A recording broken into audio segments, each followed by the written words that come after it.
Is there any sort of like initial kind of progression you're putting them through on certain fields and things like that? Or, I mean, is it kind of throwing them in the fire right out the gate just to say, hey, here's what we're going to see. Let's kind of figure it out and we'll adjust as we go.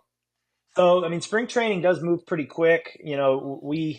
It's always amazing how, the pitchers and catchers, we're there a week and a half before the position players. And so we have a little bit more time.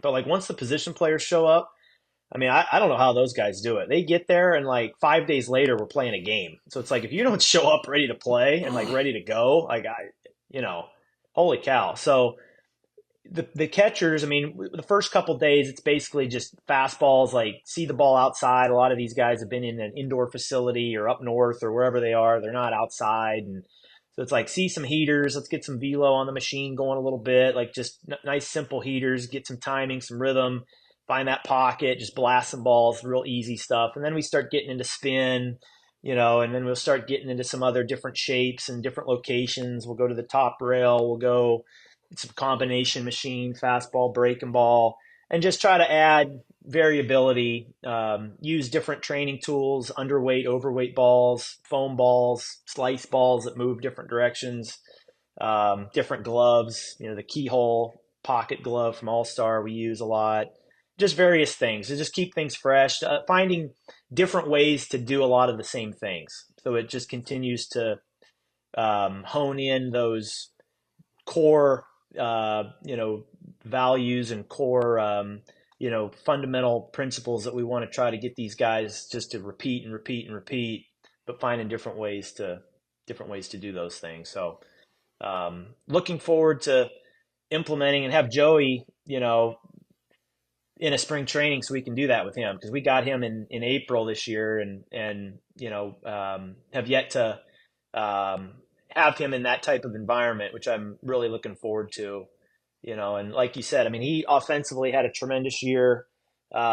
Big physical kid, can really hit, not a lot of swing and miss, a lot of bat to ball for a guy that's his size with Mm-hmm. his type of power, and just drives the ball, like not necessarily trying to hit home runs. He's just trying to hit piercing line drives that when he hits them, they go out of the park because he's a big, strong Georgia boy, that is country strong.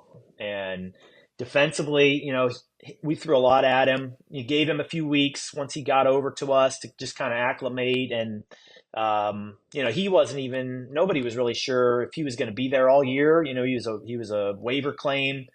We got him for nothing from the Giants and was just kind of a test run. Like we got to grab him. There's a lot of upside there. So we snagged him and threw a lot at him after that, maybe the first month of just kind of letting him go and play, and got to know him more as the season went on and developed a really great relationship with him. I think very highly of him. I think he's got a lot of ability, a lot of potential. We're going to stay in close contact throughout the off season and have a really good plan in place for him throughout the off season. Hopefully go down and see him at some point in Atlanta and really dive into some things with him defensively from his receiving standpoint. And, look forward to him having another great year next year and be a big part of the success that we're going to have next year. If you enjoyed that, be sure to like and subscribe.